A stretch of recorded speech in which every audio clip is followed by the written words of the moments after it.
Welcome back to the channel. Welcome back to the free hour. It's your boy Tree, Trevor Turner. We are back with another video. We're back with another episode in the free hour ABCs, the ABCs of Tree. And today we are back with another episode in our productivity series. And in the productivity series, we talk about aligning productivity with purpose, creating and sustaining effective habits to steadily increase productivity.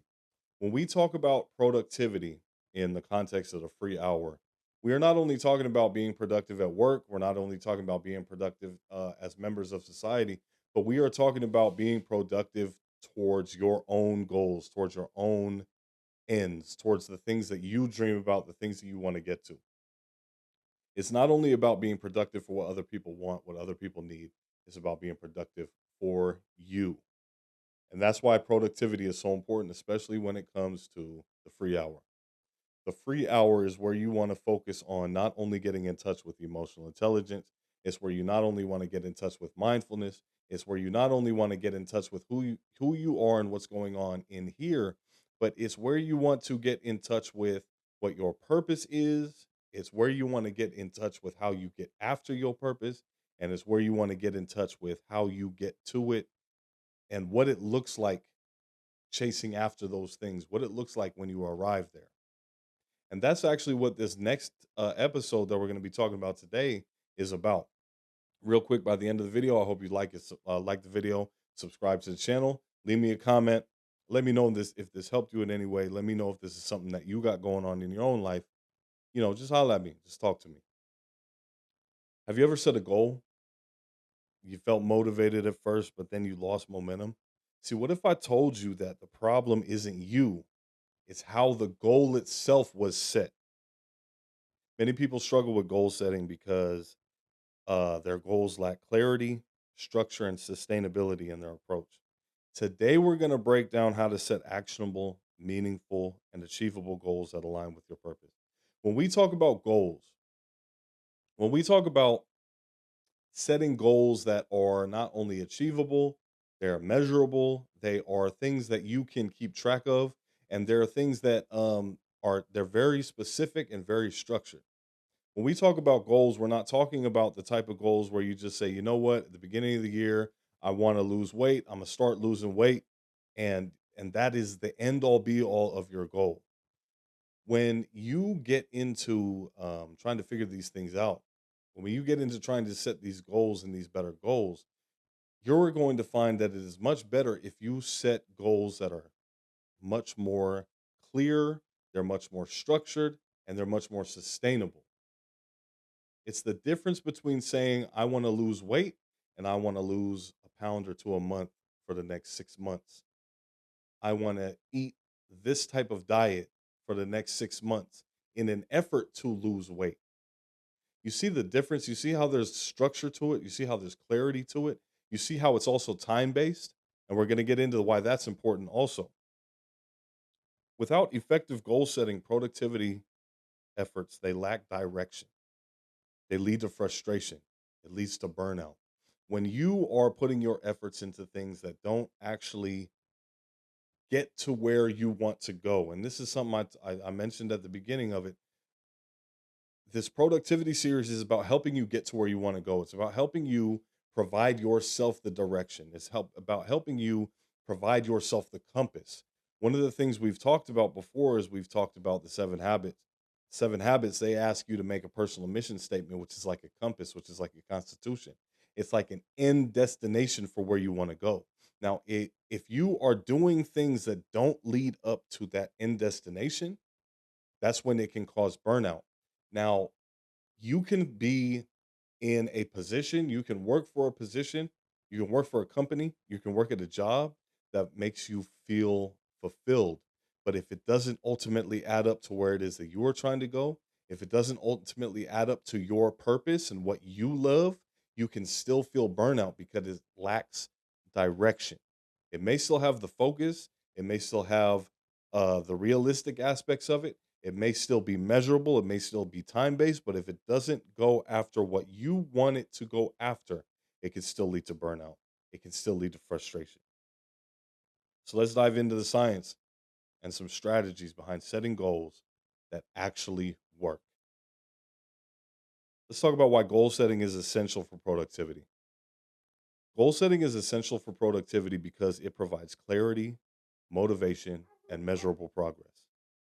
Dr. Edwin Locke, who's a pioneer in goal setting research, Dr. Edwin Locke found that specific and challenging goals lead to higher performance than vague or easy goals. Goals enhance motivation, they enhance persistence by giving you a sense of purpose. And employees given clear and challenging goals outperform those with vague or do your best instructions over 90%, by over 90%. When we think about goals, I know a lot of times people will tell you set something that you can do. Set a goal that's within your realm of quote unquote possibility, or that's within the realm of what you know you can do. What something that happens is that we get so down on ourselves that we refuse to challenge ourselves, whether it's fear of failure, whether it's low self esteem, whether it's low of self worth, low value, whether it's a lower estimation of our own talents than what we really got. We do not set for ourselves challenging goals, challenging enough goals that we have to put in enough effort that they would even fall into this category. When we talk about specific and challenging goals, we are talking about goals that there is a risk of not being able to complete the goal, if that makes sense. We are talking about that there is opportunity for quote unquote failure. There's an opportunity for you to fall short here because there is a level of difficulty to this goal. And then when we talk about specific, we go back to what I was just saying. It's not about I want to lose some weight. It's about I want to lose this many pounds by this month. And don't make it impossible, but make it challenging. And then we talk about they enhance motivation and persistence by giving you a sense of purpose. One of the things that happens is that and there was even a friend of mine, she's commented on a few of the videos that I've made. And one of the comments that she put on there, and I didn't know exactly how to answer it, typing up the words, but this is really what the meat and potatoes of it was. That she said she didn't know her purpose. The thing about it is this: you are able to cultivate your own purpose. You are able to take an assessment of the things that you're good at, of the things that you love, of the things that you would do for free, of the things that you enjoy doing for people, of the things that you lose track of time doing, of the things that just come so naturally and easy to you when they don't necessarily come naturally and easily to other people. And you are able to say, you know what, this is my purpose. And you are able to set goals around that purpose. You are able to set goals that build upon that purpose. You are able to not necessarily just make it all up as you go along, but you are able to say, hey, this is what I love doing. This is what I'm good at. This is what comes easy to me. This is what I am going to do with my life. So now that I know what I'm going to do with my life, what am I going to do to make it bigger? What am I going to do to make it better? What am I going to do to make that work for me? That is how goals, especially in the context of what we talk about on the free hour, enhance your motivation. That is how they enhance your persistence because you are giving yourself self a sense of purpose with these goals. Let's talk about the neurology of goals. Dr. Gail Matthews from Dominican University 2015 found that people who write down their goals are 42% more likely to achieve them than those who don't. Why? Because writing goals activates the reticular activating system in the brain, making opportunities related to these goals more noticeable in daily life.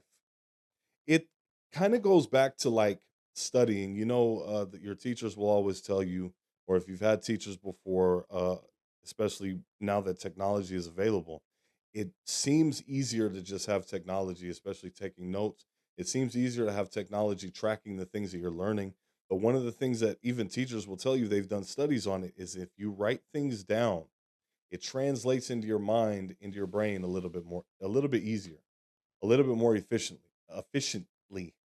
So one of the things that we talk about when we come to goal setting is that when you write down your goals, not only does it spark your brain to start thinking about them in a new way and new different ways and ways to make things more of a reality, but what happens is this is that since your eyes have seen the written down version of the goals, your mind will start seeing things that relate to it in your everyday life. You will start to see opportunities related to it. You will start to see how things in your everyday life can contribute to these goals. So we've talked about a little bit of the science. We've talked about how having specific and challenging goals actually helps with your motivation and persistence. We've talked about how challenging goals can help you stay motivated. A goal that's just a little bit harder than that easy goal can help you stay on it, because it's like every little bit of progress that you make towards that goal fuels that motivation. It fuels you keeping going because you know that it's a challenging goal. And we've also talked about writing down goals. So let's talk about the framework for effective goal setting. We talk about the framework for setting these challenging, specific goals that we are going to write down. Because one of the things that I do with my goals is I visualize my goals every single day. My goals are very challenging. And but I wrote them down also. And it keeps me motivated. It gives me a purpose. It's not a purpose that I just pulled out of thin air, but it's a purpose that I ascribe to myself based upon the assessment that I made of my talents, assessment that I made of my skills, of even my shortcomings where I shall fall short, but the things that I'm good at. And the way that we make these goals work for us is a couple different ways, but let's talk about the first one. It's SMART goals, which is making goals actionable. Now, SMART is an acronym. It stands for specific, measurable, achievable, relevant, time based. Specific, you have to clearly define this goal. You have to clearly define it inside out, upside down, back to front, every bit of it. When you were talking about specific goals, I want to lose weight is not a specific goal. I want to lose this many pounds by this day or by this date is a more specific goal. Now, if you were able to even get into the why of it, that makes it an even better goal. Like for me, I'm trying to manage my weight. I'm trying to get into a certain look. I'm trying to look a certain way. It's for a reason. It's because I want to look good on this camera. So I'm trying to say when I'm doing my goals, they're specific enough to the point where it's like I want to maintain this weight or lose this much weight or do this much exercise in the gym or whatever the case for the purpose of having a camera presentable body, right? And then you go to measurable. I establish your criteria for tracking your progress. And we go back to the losing weight one. Let's say you want to lose 3 pounds a month. That is a specific criteria and measurable criteria. Because if you say, I want to lose weight, what's enough weight for you? What is enough weight over the course of time for you to measure progress? Because it's like, man, I would love to look good in a bathing suit again. How is that measurable for you? Not saying that that's not a good or specific goal, but how can you make it measurable? How can you measure those results? Who do you want to look good in the bathing suit for? Do you want to look good for this person who thinks you look good right now? Or are you trying to chase the affections or the attentions of somebody who will never think you look good? You need to think about how are you going to make these things measurable? And then we talk about achievable. Set realistic expectations. Set expectations that somebody with your level of talent can do. So if you're my age, if you're in your 30s and you're talking about, you know what, I want to go to the NBA. Um, if you're really, really fucking good and you've just like spent your whole life in prison, okay, cool. But me, it's not gonna happen. It's not a goal that I can set because I'm not good enough. I'm not good enough to go to the NBA. I don't play enough to go to the NBA. I too old, my body don't work. You need to set things that are realistic. Now, I've had people my age start into the field that I'm trying to get into and have seen success. So I am able, even though comparison is the thief of joy, I am able to look at other people who were in similar situations as me, other people with similar skill sets and talent sets that I got. Other people were able to do these things from the starting point that I was at. So that means that it is an achievable goal for somebody in my position. Make sure those goals are realistic, that you can get to them. Make sure they're relevant. Make sure that all of your goals align with your larger purposes, because we talk about this all the time. We talk about busting down your long term overarching goals and overarching purpose into smaller bite sized chunks. Make sure that these bite sized chunks are following that direction. Make sure that these bite sized chunks aren't something that you're putting out fires for somebody else. And make sure that they are time bound. Make sure that your goals have deadlines. Make sure that your goals also have reasonable and achievable deadlines. Give yourself something to shoot for instead of just one of these endless strings of tomorrows.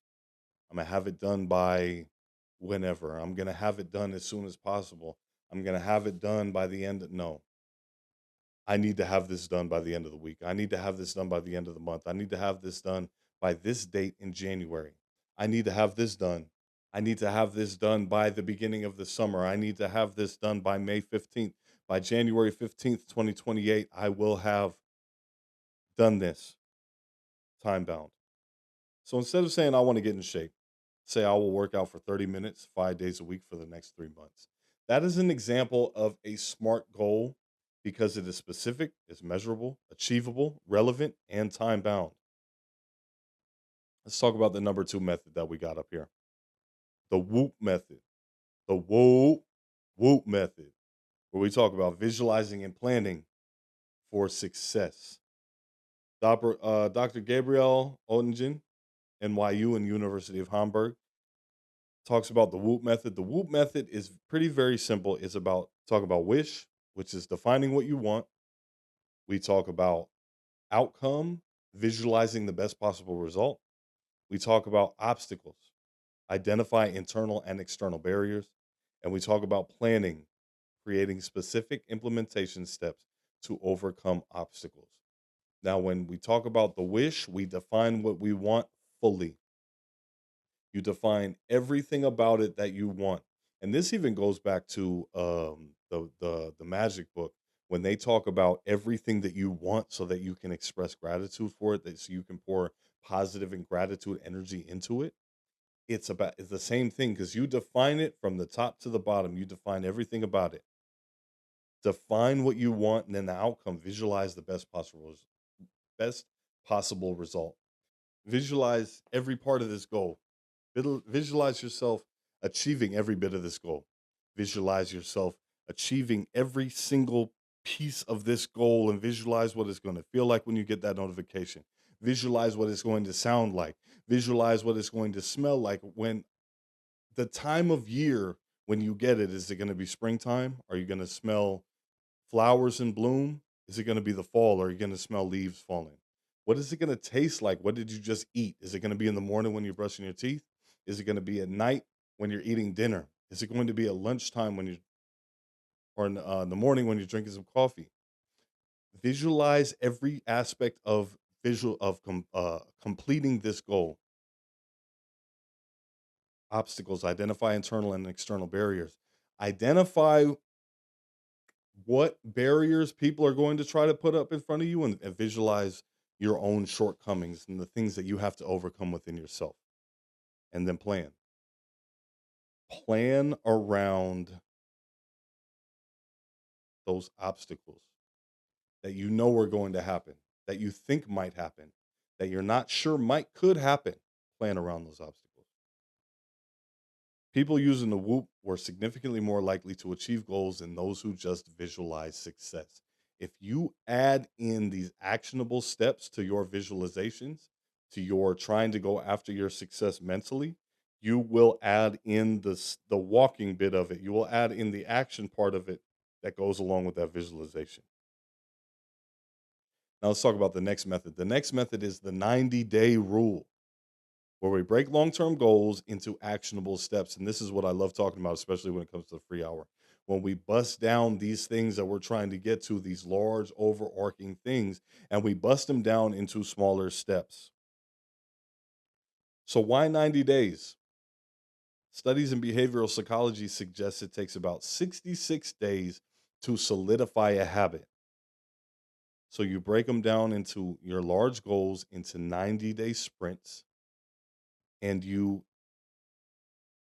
do these in actionable steps. So, example, if your goal is to write a book in a year, your first 90-day goal could be to write 30,000 words. Bust your goals down into 90-day interval steps. What happens is that this keeps that flame going because you make the 90-day thing challenging enough and specific enough to keep yourself on it, but you also make it achievable. So that way it's like, boom, I have my own measurable achievement that I've just got to. 90 days, I hit my mark.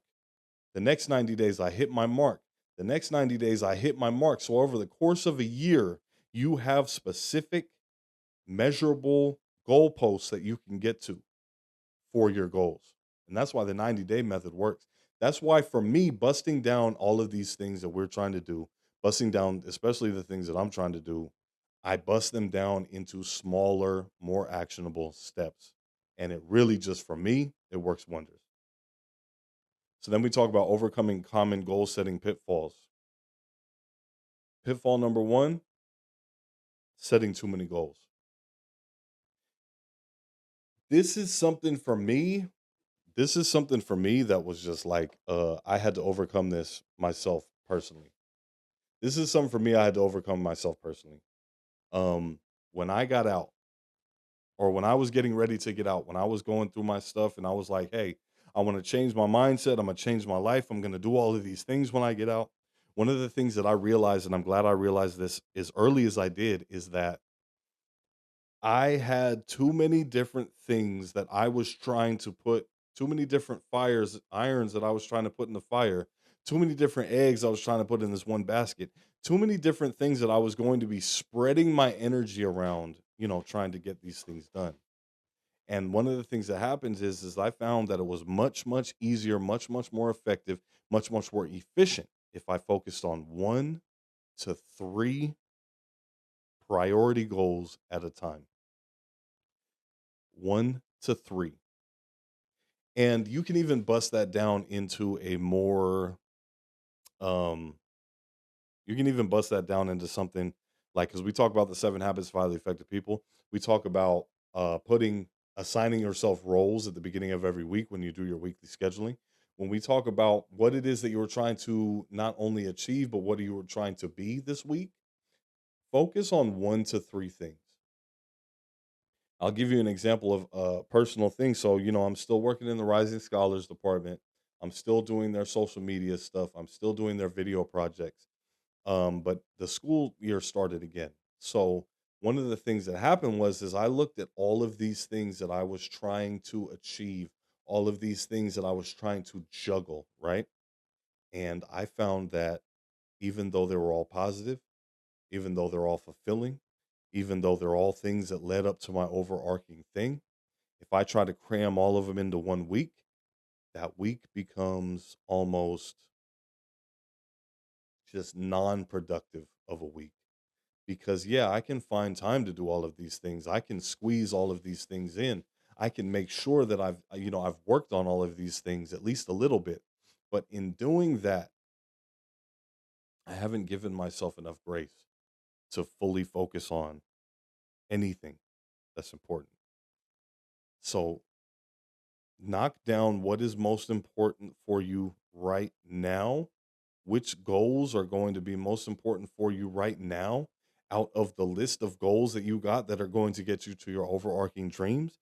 And you say, you know what, this week I'm going to focus on 1 to 3, 1, 2, or 3 of those most important goals and knock those things out. Or this month, I'm going to focus on those most important goals and knock those things out. Pitfall 2 is having a lack of a clear why. Tie every goal back to a deep reason. Every goal should fall under your purpose. Every goal should fall under what you are trying to do with your life. Now, if you are working at a place that is a stepping stone to you getting there, that still falls under that why. So I'm not saying like, you know what, if working at this job and doing your job duties is not fulfilling your whys because it's for other people. I'm not saying that. What I'm saying is this, is that everything you do, it should be very simple to say, this is why I'm doing it. It should be very easy to say, this is why I'm doing it. Why are you at the gym 5 times a week? Because this is why. Why are you reading this much every day? Because this is why.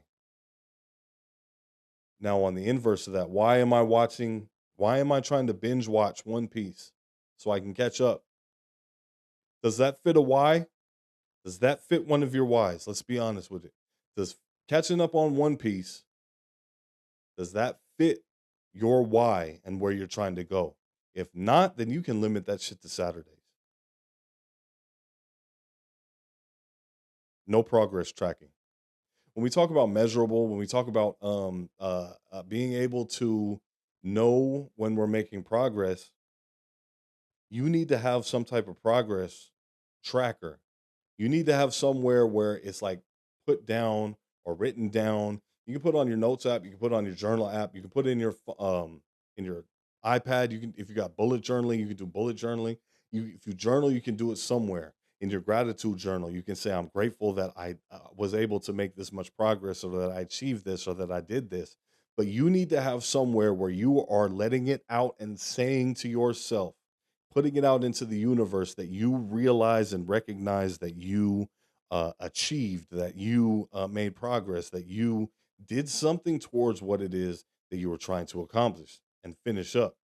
And you can use some of the progress trackers like habit journals, apps. You use Notion, you can use Trello. Um, but one of the things I do is I just put in my bullet journal. When I cross it out or I put that X next to it, it makes me know like, hey, I'm making steps towards what it is that I'm trying to do. I am knocking things off of my list. I'm crossing things out. I am Xing things out. I know that I am getting closer and closer to where I want to be. And that helps keep me going. Pitfall number 4, relying solely on motivation. Create a system. Create a system. Discipline beats out motivation every time. And I talk about this when I talk about time blocking and I talk about batching. This is what I mean, because when you are coming home from work every day, because let's just get down to it real quick. When you're coming home from work every day, and let's say that you work, you got to get up in the morning, and you got to get to work. You got to get there by 7:30, 8 o'clock. So you wake up at 5:30 or 6 or whatever the case. You do your shower thing. You might get a little bit of reading in. You might get a little bit of meditation in. You might get a little bit of that good morning, good stuff to get your mind right and get you going on the right path, right? You do all that stuff in the morning. You get to work by 7:30. Boom.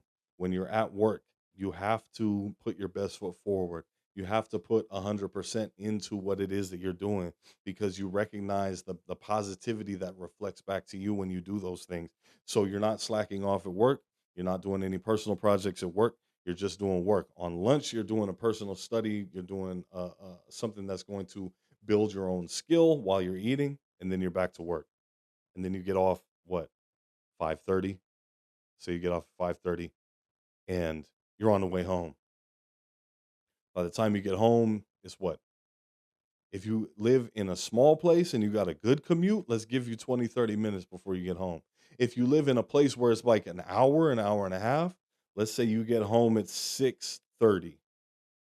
Let's say you get home at 6:30, between 6:30 and 7 o'clock. The reason that you cannot rely on motivation for the things that you are trying to build with your own life is because you need to think about how much you have to cram. Because if you're trying to wake up at 5:30 every day to get that good stuff and have good days and going on and stuff, and you need to get sleep. So you need to be going to bed by 10 o'clock, right? You have like 3 hours and some change to do everything that you need to do to get you going on that long overarching project that you're trying to do for your life, that's going to get you out of that job. You have let 3 hours and some change to hit the gym and get yourself in camera ready shape. You have uh 3 hours and some change to write that book that you've been trying to write. You have 3 hours and some change to get in front of this camera and talk to people to try and help them. You have 3 hours and some change to do all of these things that you want to do. And if you look at that clock and you're like, damn, I need to go to sleep soon, or damn, I gotta rush over to the gym, rush to do a workout real quick, rush to get in the shower, then I gotta rush home, I gotta rush through eating something, I gotta rush through writing something down, I gotta get in front of this camera, rush into it, rush with my setup, and then calm down real quick. What's going to happen is this, and I can tell you from personal experience. What's going to happen is this: if you are relying solely on motivation, you will find which one of those things that you can throw by the wayside. You will find which one of those things that can wait till tomorrow. You will find which one of those things that may not actually be that important now that you really think about it. You can find which one of those things that, you know what, my life is actually going pretty good right now. I don't need to necessarily fully, you know, I'm good here. I'm good where I'm at. That's what will happen if you are relying solely on motivation. You need to have a system set up. You need to have alarms going off. You need to have calendar alerts going off. You need to have something that's going to take away that mental effort of forcing yourself into doing something.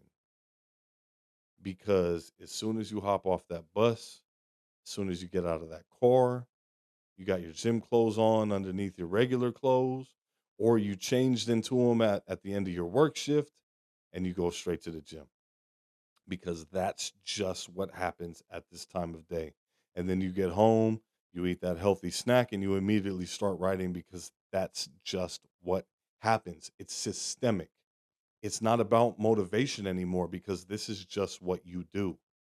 And then after you get done writing, you get on this camera a little bit and you talk a little bit, or you script out an outline, or you think about an idea for another video. You think about that and you do 20, 30 minutes, 40 minutes of that, because it's just what you do at that time of the day. It's what you do after you get done at the gym and after you get done writing. It's just what you do. It's systemic.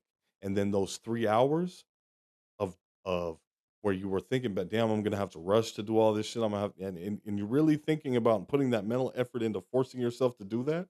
Instead, you've just gotten up and you've just said, hey, no, this is what I'm doing because this is what I do at this time of day. This is what my life looks like. And that is what happens when you don't rely on motivation, because motivation fizzles out. Discipline beats motivation every time. And discipline comes from being systemic. Discipline comes from habit. Discipline comes from doing and being. It comes from, like, this is just regular shit. And motivation is like, man, I'm doing a lot. I got a lot going on. It's a lot that I need to do, but I'm still going to get it done. I'm still going to make it pop. I'm still going to make it happen. That's motivation. Discipline is just like, no, this is just what I do. This is what I do. At 6:30, I'm on the way to the gym. I'm pulling up to the gym. I'm at the gym. I'm in the gym. When I get done with the gym, I'm eating a healthy snack while I'm pulling out everything I need to work on my book. I'm writing my book after that. After I get done writing, I'm working on videos. I'm working on content. After I get done with some content, I'm sitting down and I'm reading a chapter or two out of this new book that I just got, because that's just what I do. That's just what my day looks like. Because I'm not relying on motivation. I'm not relying on those sparks. I'm not relying on that thing that's just going to come sweep me out of bed or sweep me out of this chair and make me do those things. I'm just relying on the fact that this is what I do, because discipline beats motivation every single time. Have that system set up. Just get up and do it. Just do it. Just do it. Because motivation is like waiting for other people to give a fuck about it. No one else is going to give a fuck about this shit except you. So get up and do it. So when we talk about building the system, we talk about daily micro habits for goal progress. Set a minimum daily action. When I talk about how I'm my writing thing, when I one of the things that I did with a minimum daily action is, instead of thinking about the fact like, hey, I got to get up and I got to write this whole book, I said, no, I'm just going to write a page. I'm going to copy 2 pages from my handwritten into the computer and use the 2-minute rule. When you are very first starting to get into setting up systems and you have been procrastinating your entire life, you procrastinate on the stuff that you need to do to survive. You procrastinate on getting up to go to the bathroom. Use your 2-minute rule. Start by working on a task for just 2 minutes to build momentum. One of the things that I did to get myself going to the gym is I would tell myself, no, I'm not going to the gym right now. I'm just going to go out. I'm going to walk. I grab my water. I grab my keys. I grab everything I need. I put on my sweatpants and my shoes. I get outside and I just go walking. And by the time I've been walking for 2 minutes, I'm ready to go to the gym. And then review and adjust goals monthly. What one of the things that especially when it comes to free hour, you always have to have things like um self-awareness. You always have to have things like self-assessments. You always have to be able to tell yourself when you can be doing better. You always have to be able to give yourself the kudos to say, "Hey, I've been doing really good on this," or "I've been doing enough." You have to be able to not throw out good enough for perfect. And you also have to be able to be hard enough on yourself to say, no, I could have done better in this particular situation. Do your monthly check ins. What's working, what's not, and adjust that strategy accordingly. And then reset and reoptimize your goals every quarter, every 90 days. Go back and really take that hard look at if these goals that you have broken the stuff down into are still leading to the overarching way that you want to go, or if new things have come around, new knowledge, new research, new whatever the case has told you that there are better and easier ways to get to what you want to do. Go down those new goals. Don't be stuck. Don't let yourself get stuck in old ways or old thinking or outdated methods. Don't do that. So here's my challenge to you guys today. Take one of your biggest goals and apply the SMART, apply the WOOP, or apply the 90-day method. Drop that goal in the comments. Pick one of these methods and tell me what it looks like when you have busted it down into one of these methods. SMART being specific, measurable, achievable, realistic, and time based. WOOP being wish, outcome, obstacles, plan, and your 90-day method being breaking them down into 90-day steps. A goal without a plan is just a wish. Let's turn those wishes into real success. All right. And that's it. Today we talked about goal setting. Today we talked about how to set goals in the right way. Today we talked about how to set goals in a way that's not going to make you have to rely on motivation. This outward energy that's going to apparently come from somewhere else and just make you get up out of bed and make you do things differently than you've been doing before, or make you get on the things that you know you should already be doing now. We talked about ways that are going to carry you through without having to deal with any of that. Discipline. We talked about system. We talked about SMART goals. We talked about the WOOP method. We talked about the 90 days. Thank you so much for watching. It's been your boy Trevor Turner. And we've been talking about goals.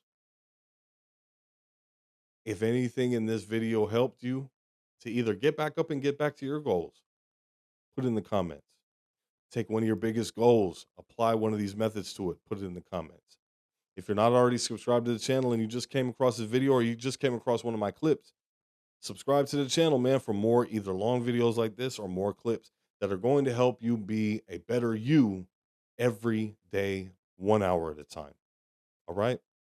Thank you so much for watching. Once again, subscribe to the channel, like the video, leave a comment, fuck with me. You know what I'm saying? Deuces.